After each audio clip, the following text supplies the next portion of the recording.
What if the WNBA just quietly removed the one rule that was supposed to keep Caitlin Clark locked in Indiana forever?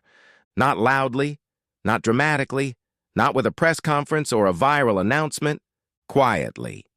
Buried inside a labor proposal filled with big salary numbers and expansion headlines designed to grab attention, while something much more significant slipped through underneath. Because while everyone was celebrating a 280% salary cap jump, while fans were debating revenue-sharing percentages and strike threats and max contract figures, something structural changed. Something that directly impacts rookie superstars. Something that directly impacts the most commercially valuable player in women's basketball today. And once you understand exactly what changed and why it changed right now, at this exact moment in the league's history, it stops looking like routine labor negotiation. It starts looking like a chess move. A very deliberate, very calculated chess move. So let's slow down. Let's look past the headlines. And let's talk about what this proposal actually does. Because the implications are bigger than almost anyone is currently acknowledging. Before we can understand what changed, you need to understand what the core designation actually is, because it's one of the most misunderstood mechanisms in professional women's basketball. On the surface, it sounds simple. A team designates one player as their core player. That player receives the highest available salary tier, a supermax contract, guaranteed. Sounds like a reward system. Sounds like a good thing for the player. But here's what most casual fans never fully grasp. What comes attached to that designation is control. When a player is cored, she doesn't enter unrestricted free agency the way stars do in other professional leagues. She doesn't get a bidding war. She doesn't get to leverage multiple markets against each other. She doesn't get to take meetings, create competition, and drive her value up through the open market. Her team keeps her rights. Period. Even if she would prefer to explore her options. Even if another market fits her brand better. Even if she wants a different competitive situation, a different city, a different system. The core tag functions essentially like a franchise tag in the NFL. It allows teams, especially smaller market franchises, to protect themselves from losing generational talent overnight. For years, this system made sense. The league was still growing. Stability mattered more than star movement. Teams couldn't afford chaotic roster turnover. If a franchise was fortunate enough to draft a generational talent, they needed a structural mechanism to keep her long enough to build something sustainable around her. And in theory, that's fair. Had less ability to choose their situation. They had less power at the negotiating table. And that imbalance was accepted for years because the league's priority was survival and stability, not spectacle. Until now. Because the league today is not the league from 10 years ago. The WNBA isn't fighting for relevance anymore. It's managing growth. National broadcasts are expanding. Attendance is climbing. Expansion teams are entering. Media rights conversations are intensifying. Corporate partnerships are scaling. And at the center of all of that growth, one name keeps appearing: Caitlin Clark. Here's the specific change that's being overlooked while everyone debates salary numbers.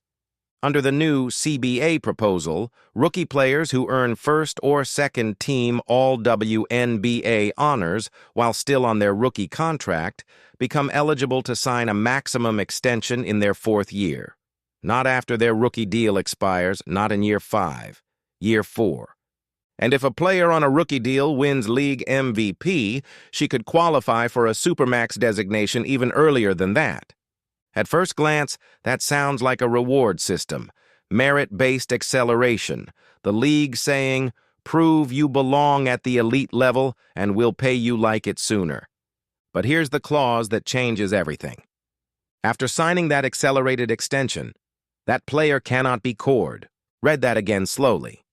After signing that early max extension, the franchise tag safety net disappears. The forced retention mechanism is gone. The final layer of team control removed. For years, even when a star finished her rookie contract and signed a major extension, teams still had the core designation waiting in reserve. It was the insurance policy, the last resort, the just-in-case lever that franchises could pull if a superstar started weighing her options. Now, for elite rookies who earn that accelerated extension, that lever is gone. And when you line up the timing of this proposal with who is about to hit that fourth-year window, with who is currently driving ratings and ticket sales and expansion conversations and national media cycles, it stops feeling like coincidence and it starts feeling like preparation. Let's map this out in real, concrete terms, because abstract policy discussions only matter when you apply them to actual situations. Caitlin Clark enters the league. Rookie contract begins. She immediately transforms the economic trajectory of the entire franchise. Ticket prices climb, attendance surges, national broadcast windows expand, corporate partnerships accelerate, road arenas that had never sold out for WNBA games become must-have tickets weeks in advance. That impact doesn't stay contained to Indiana. It travels. Every city she visits sees increased demand. Every broadcast she appears in sees elevated ratings. Every merchandise category tied to her name sees spikes.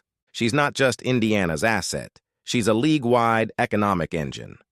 Now apply the new CBA structure.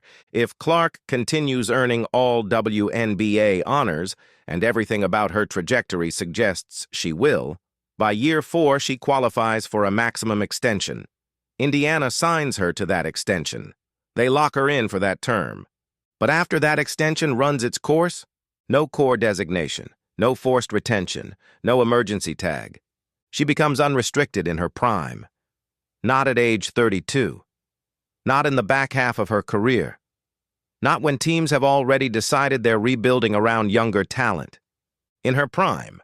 That is a completely different level of exposure for a franchise. And from an ownership perspective across the rest of the league, it's a completely different level of opportunity. Because if you're running one of the new expansion franchises, you're not just building through the draft anymore.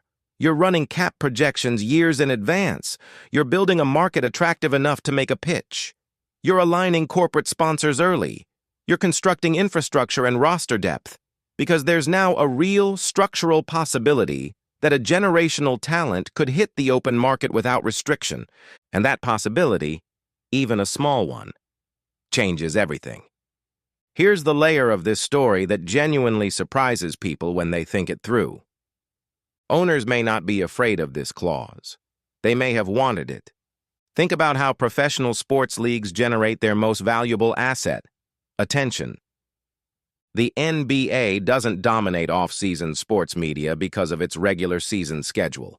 It dominates because of free agency, because of movement, because of superstar decisions that generate months of speculation, debate, reporting, and conversation. LeBron's decisions, Durant's decisions, the super team formations, the bidding wars, the loyalty debates, the market comparisons. That content cycle drives engagement at a level that controlled stability never will. The WNBA historically leaned toward protection. Protect small markets, protect drafted stars, protect team continuity. And for a league fighting for survival, that made sense. You don't introduce volatility when you're still establishing credibility. But the league's growth phase is different now. There's expansion happening. There's broadcast competition heating up. There's national spotlight pressure building. And there's one undeniable reality that every owner in every market understands. Superstars move the needle more than systems. So imagine this scenario a few years from now. Clark signs her year 4 max extension. The league has expanded. Revenue has grown significantly. Television deals are renegotiated at higher values. Multiple franchises are financially stable and competitive. New markets are fully established. At that point, if she approaches the end of that extension without the core designation available, every major market begins evaluating. Quietly at first, then less quietly, then publicly. That kind of energy doesn't just create headlines, it creates bidding psychology, and bidding psychology drives franchise valuations upward. Even if Clark ultimately stays in Indiana, The mere possibility of movement creates conversation cycles that last for years. That's not a risk for the league. That's content. That's attention. That's the kind of organic storyline that no marketing budget can manufacture. Owners understand this, which is why removing the core safety net for elite rookies might not be seen internally as a vulnerability. It might be seen as future spectacle. Now let's bring this back to the franchise it impacts most directly. Indiana's entire competitive strategy has been built around a simple assumption: draft well, develop well, and when the moment comes, retain through structural mechanisms if necessary. That assumption just got weaker, because if Clark hits the accelerated max pathway and the core designation is no longer available after her extension, the front office can no longer operate with a quiet confidence about long-term retention. The safety net is thinner. The final lever is gone. And that changes everything about how Indiana must think and act starting right now. Before this proposal, a franchise could theoretically afford to be patient. You could take an extra year to develop the roster. You could allow the organizational culture to grow gradually. You could make deliberate moves without the urgency of a closing window. Because in a worst-case scenario, the core tag was always there. Now patience becomes dangerous, because the moment Clark knows she will eventually have unrestricted leverage in her prime, true, structural, rule-backed leverage, the power dynamic shifts, not publicly, not dramatically, but internally, subtly, in ways that matter over time. Every roster decision Indiana makes now gets evaluated through a new lens. Is the system being built to maximize her strengths?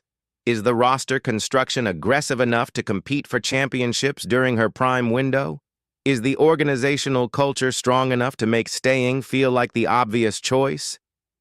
If the answer to any of those questions becomes uncertain, the psychological leverage tilts toward the player. And here's the crucial distinction. This isn't about dissatisfaction. It's not about Clark wanting to leave. There's no concrete evidence of any of that. It's about optionality. The mere existence of a future choice changes how present-day decisions are evaluated, and when a player knows she'll eventually have that choice, every passing season becomes part of a longer calculation. Indiana can no longer rely on structural control as a fallback. They must build conviction. They must build trust. They must build something so compelling that the contract becomes secondary. That's harder than enforcing a rule. Contracts are numbers. Culture is trust, and trust is earned slowly, tested constantly, and lost faster than anyone expects. Now let's address something that's getting lost in all the salary cap celebration.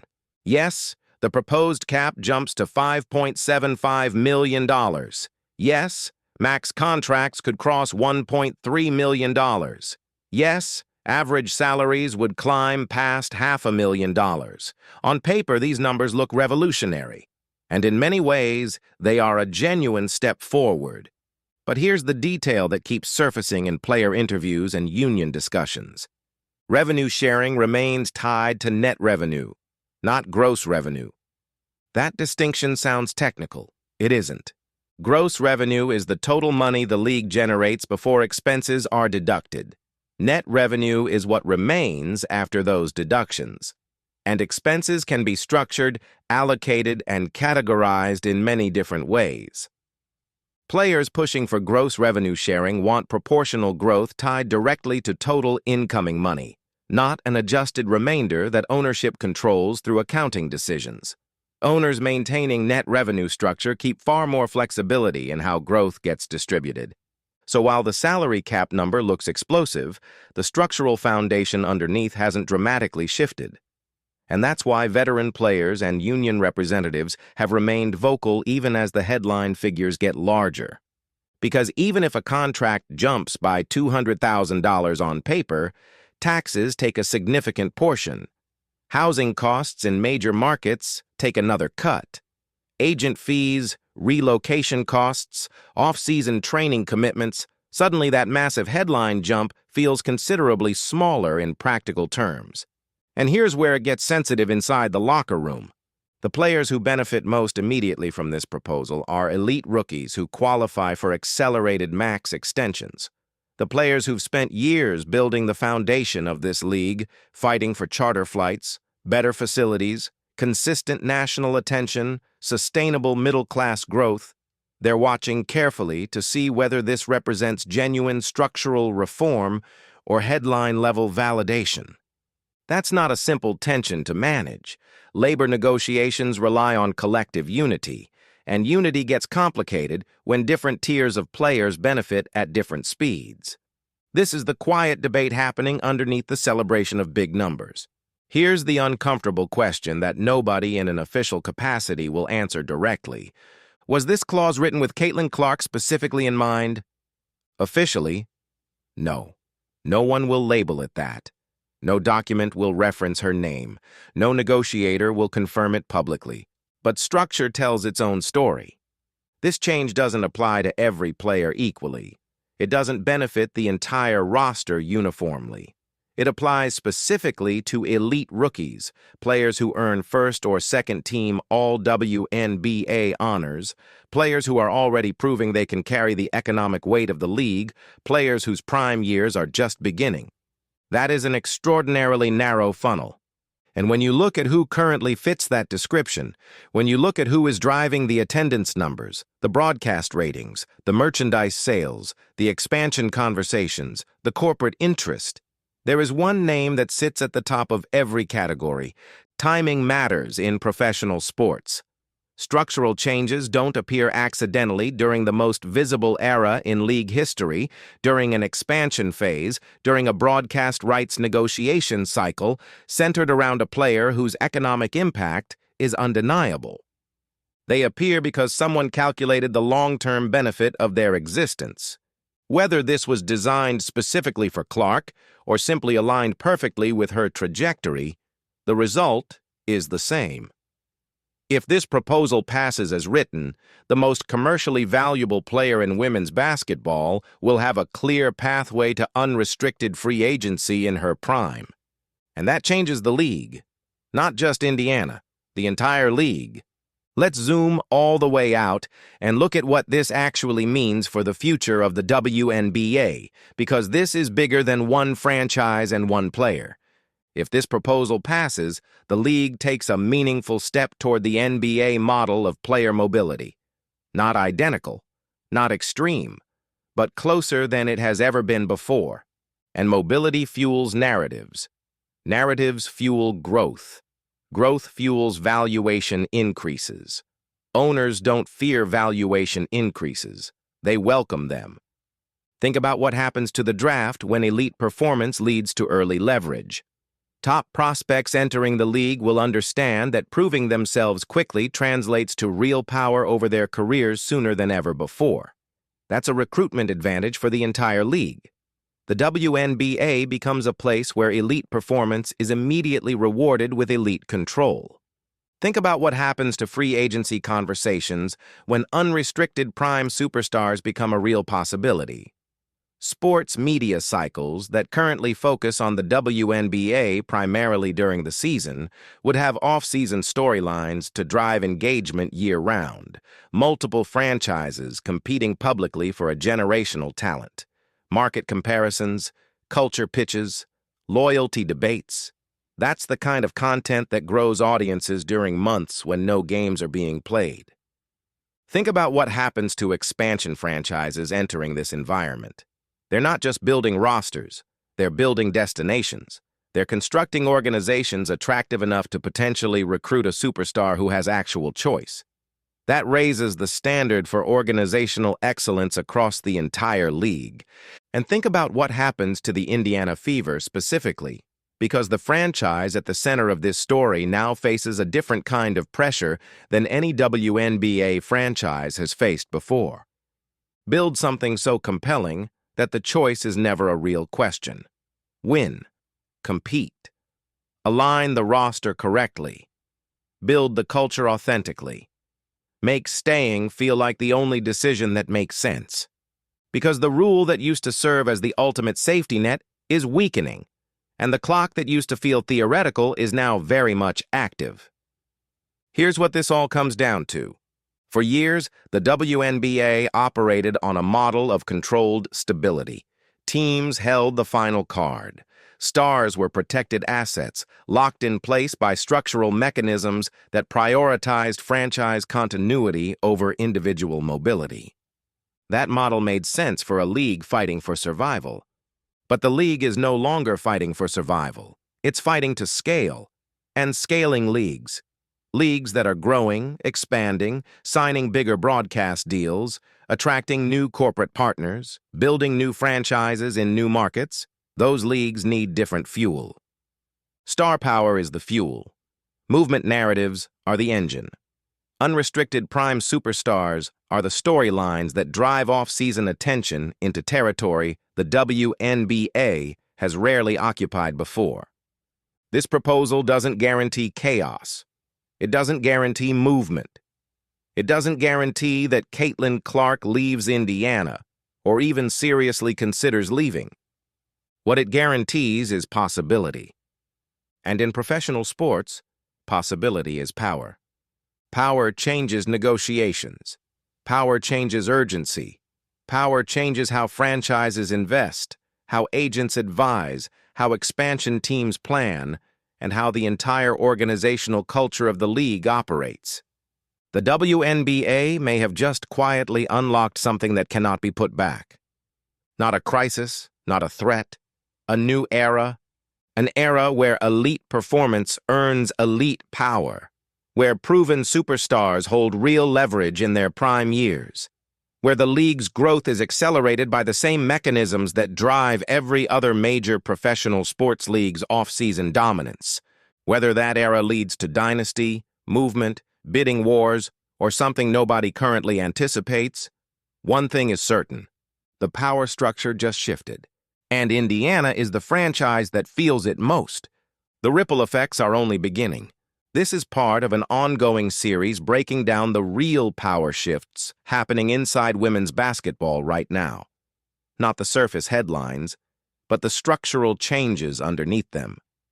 If you haven't watched Part 1 and Part 2 of this series, they're linked right now.